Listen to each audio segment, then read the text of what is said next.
साहब एक न सिर्फ गोवा के बल्कि देश भर में उनकी ख्याति थी और पिछले कुछ समय से उनकी तबीयत खराब चल रही थी और उनका इलाज विदेश में भी हुआ था।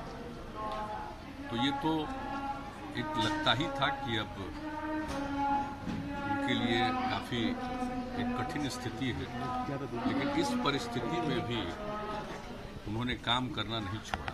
ये अपने आप में बहुत बड़ी बात है। 4 बार गोवा के मुख्यमंत्री और देश के रक्षा मंत्री की जिम्मेदारी निभा चुके बीजेपी नेता मनोहर पर्रिकर की पार्थिव शरीर पूरे राजकीय सम्मान के साथ पंचतत्व में विलीन हो गई। पर्रिकर के बेटे ने उन्हें मुखाग्नि दी।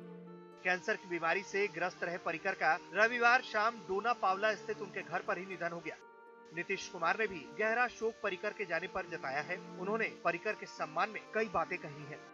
तो हर किसी को जो जन्म लेता है उसका जाना निश्चित है, लेकिन इस तरह के व्यक्ति जब छोड़कर चले जाते हैं दुनिया को तो दुखद होता है और सब लोगों को इसके प्रति एक मन में जिसको कहिए कि भाव है उनके प्रति, सम्मान का सब लोगों के प्रति, और मेरे मन में भी उनके प्रति बहुत ही एक सम्मान का भाव है। हम उनके प्रति श्रद्धांजलि अर्पित करते हैं और जो उन्होंने अपने यहाँ अपने राज्य में काम किया और देश भर में जो कुछ भी उन्होंने काम किया यह हमेशा याद रखा जाएगा। और पर्रिकर साहब एक न सिर्फ गोवा के बल्कि देश भर में उनकी ख्याति थी और पिछले कुछ समय से उनकी तबीयत खराब चल रही थी और उनका इलाज विदेश में भी हुआ था। तो ये तो एक लगता ही था कि अब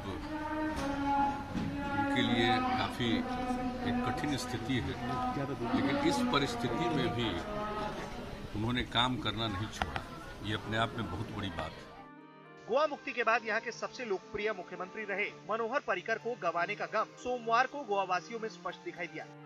देश के सबसे लोकप्रिय पर्यटन केंद्र गोवा का दृश्य इस घटना के बाद अघोषित बंद जैसा रहा। जाहिर है मनोहर पर्रिकर जैसे कद्दावर नेता का जाना किसी के लिए भी सदमे सा है। ब्यूरो रिपोर्ट, बिहार तक।